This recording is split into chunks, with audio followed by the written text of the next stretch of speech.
வணக்கம். தனலட்சுமி ராஜா, மதுரை. தெரிந்த கோயில் தெரியாத ரகசியம். அருள்மிகு யோக நரசிம்ம திருக்கோயில் மற்றும் அருள்மிகு யோக ஆஞ்சநேய திருக்கோயில், சோளிங்கல், ராணிப்பேட்டை. அன்னதான சேவை பாகம் 1.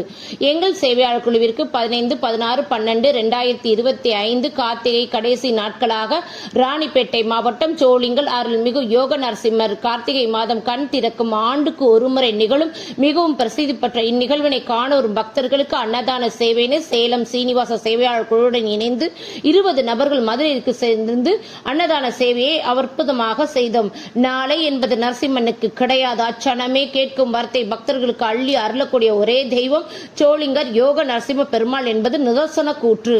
108 திவ்ய தேசங்கள் 65வது திவ்ய தேசமாக சோளிங்கர் பெரிய மலை 600 அடி உயரத்துடன் 1305 மலை படிக்கட்டுகளை கொண்ட மலை கோயிலாகவும், நேர் எதிரே 64வது திவ்ய தேசமாக சிறிய மலை 406 படிக்கட்டுகளை கொண்ட யோக ஆஞ்சநேயர் மலை கோயிலாகவும், அமிர்த தீர்த்தம் தக்கான்குள பிரம்மதீர்த்தனை கொண்ட திருக்கடிகை என்ற புராண பெயருடன் இங்கு அருள்பாலிக்கும் அக்காரகன் என்ற திருநாமத்துடன் சோழ சிங்கபுரம் மருவி சோளிங்கர் என்று அழைக்கப்படும் இத்திருத்தலமானது மகாவிஷ்ணு எடுத்த 10 அவதாரங்களிலே நரசிம்ம அவதாரமானது இரண்யகசிபை சம்ஹாரம் செய்த பின் பிரகலாதனுக்கு காட்சியளித்ததை போலே உக்கிர நிலையை தவிர்த்து சாந்த நிலையில் காட்சியளிக்க வேண்டி இத்திருத்தலத்தினை தேர்ந்தெடுத்து தவம் செய்த சப்த ரிஷிகள் ஒருங்கே நரசிம்மரை நோக்கி கடுமையாக தவத்தினை முன்னிட்டு விஸ்வாமித்திர முனிவர் இத்திருத்தலம் ஒரு கடிகை, அதாவது 24 நிமிடம் வந்து நரசிம்மரை வழிபட்டு பிரம்மரிஷி என்ற பட்டத்தை பெற்றார் என்பதும், சப்த ரிஷிகளின் வேண்டுதலை ஏற்று நரசிம்மர் தனது உக்ர நிலை அல்லாமல் யோக நிலையில் காட்சி அளித்த தலம்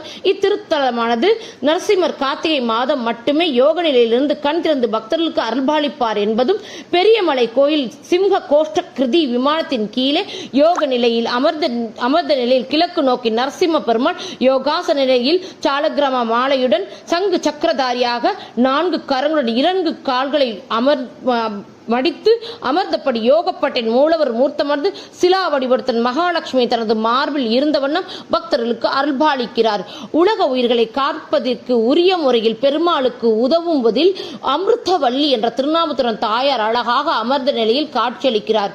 ஒவ்வொரு கோயில்களும் ஒவ்வொரு வழிபாட்டு முறைகளை கொண்டிருந்தாலும் இங்குள்ள நரசிம்ம பெருமாளுக்கு எந்த ஒரு வழிபாட்டு முறைகளும் ஏதுமில்லை என்பதும், மலை ஏறி வரும் பக்தர்களுக்கு 24 நிமிடம் இத்தலத்தில் இருந்தாலே உடனே கேட்டதனை வாரி வழங்குவதில் சோளிங்க நரசிம்மருக்கு நிகர் இவர் மட்டுமே. 15/12/2025 அன்று அன்னதான சேவனை செய்துவிட்டு யோக நரசிம்மரை கண்டவுடன் இப்பிறவியில் பிடித்திருந்த மன கஷ்டம் அனைத்தையும் ஒரே நொடியில் ஏறி வந்த களைப்பு நீங்கி உன்னிடம் ஒப்படைத்து விட்டேன் நரசிம்மா என உள்ள மனக்குமரலுடன் ஒழித்துக் கொண்டே இருந்தது. நரசிம்மரை வழிபட்டு அங்கு சோளிங்க தீர்த்தமானது எதிரி பயம், எதிரி தொல்லை, சர்வ வல்லமை